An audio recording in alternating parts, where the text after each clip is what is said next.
Super കൺമണിയുടെ പുതിയൊരു വിശേഷത്തിലേക്ക് എല്ലാവർക്കും സ്വാഗതം. അങ്ങനെ കൃഷ്ണനെ പറ്റി ആ ഞെട്ടിക്കുന്ന സ്വപ്നം കണ്ടതിൽ പിന്നെ കൺമണിക്ക് ഉറങ്ങാനേ കഴിയുന്നില്ല കേട്ടോ. അതുകൊണ്ട് തന്നെ ആ പാതിരാത്രിയിൽ തന്നെ കൃഷ്ണനെ കാണണമെന്ന് അവൾക്ക് വല്ലാത്തൊരു മോഹം തോന്നുകയും പെട്ടെന്ന് തന്നെ ധനലക്ഷ്മിയുടെ ആക്റ്റീവ എടുത്തിട്ട് അവൾ നേരെ ഹോസ്പിറ്റലിലേക്ക് വരികയാണ്.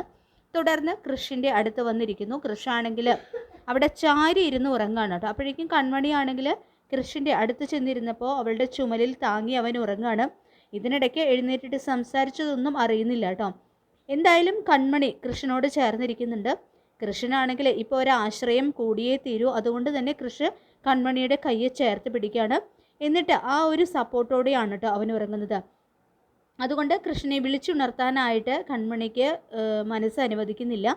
എന്തായാലും അവരുടെ മനസ്സുകൾ തമ്മിൽ ഇപ്പോഴേ ഒരുപാട് ലിങ്ക്ഡ് ആയി കഴിഞ്ഞു. പിന്നീട് കാണിക്കുന്നത് രാവിലെ ധനലക്ഷ്മി എഴുന്നേൽക്കുമ്പോൾ പുറത്തേക്ക് നോക്കുന്നതും ആ ആക്റ്റീവ് അവിടെ കാണുന്നില്ല കേട്ടോ. അയ്യോ, എൻ്റെ ആക്റ്റീവ് ആരോ മോഷ്ടിച്ചെന്ന് പറഞ്ഞ് വലിയ വായിൽ നിലവിളിക്കുകയാണ് ധനലക്ഷ്മി. ഒരു മോഷ്ടാവോ, അതും ഈ വീട്ടിലെന്ന് പറഞ്ഞുകൊണ്ട് അമ്മായിമാർ അവിടേക്ക് ഓടി വരികയാണ്. അവർ ധനലക്ഷ്മിയുടെ കരച്ചിൽ കേൾക്കുമ്പോൾ അവർക്കത് കേട്ട് ഒരുപാട് സന്തോഷമാവുന്നുണ്ട് കേട്ടോ.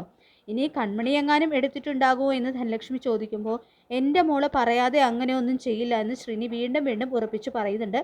കാരണം ഇപ്പോഴും കൺമണിയെ അദ്ദേഹത്തിന് ഒരുപാട് വിശ്വാസമാണ്. അതുകൊണ്ട് തന്നെയാണ് കേട്ടോ അദ്ദേഹം അങ്ങനെ പറയുന്നത്. ഗോകുലാണെങ്കിൽ അപ്പയെ കാണുന്നില്ല റൂമിൽ നിന്ന് കൺമണിയുടെ റൂമിൽ പോയി നോക്കിയതിന് ശേഷം ധനലക്ഷ്മിയോട് വന്ന് പറയുന്നുണ്ട്, ഇനി എവിടേക്കെങ്കിലും പോയിട്ടുണ്ടാകുമോ, അങ്ങനെയാണെങ്കിൽ അപ്പയാകും ആക്റ്റീവ എടുത്തിട്ടുണ്ടാകുക എന്നും അവൻ ചിന്തിച്ചു പോവാണ് കേട്ടോ. പിന്നീട് ഇതേസമയം മനസ്സടക്കം എല്ലാവരും മുറ്റത്ത് നിൽക്കുന്നുണ്ട്. പെട്ടെന്ന് എല്ലാവരെയും ഞെട്ടിച്ചുകൊണ്ട് കൺമണി ആക്റ്റീവുമായിട്ട് വരികയാണ് കേട്ടോ. ഇത് കൺമണിയാണോ? അവർക്കത് ഉൾക്കൊള്ളാനായിട്ട് കഴിയുന്നില്ല. അമ്പരന്ന് ശ്രീനിവാസനും നോക്കുന്നുണ്ട്.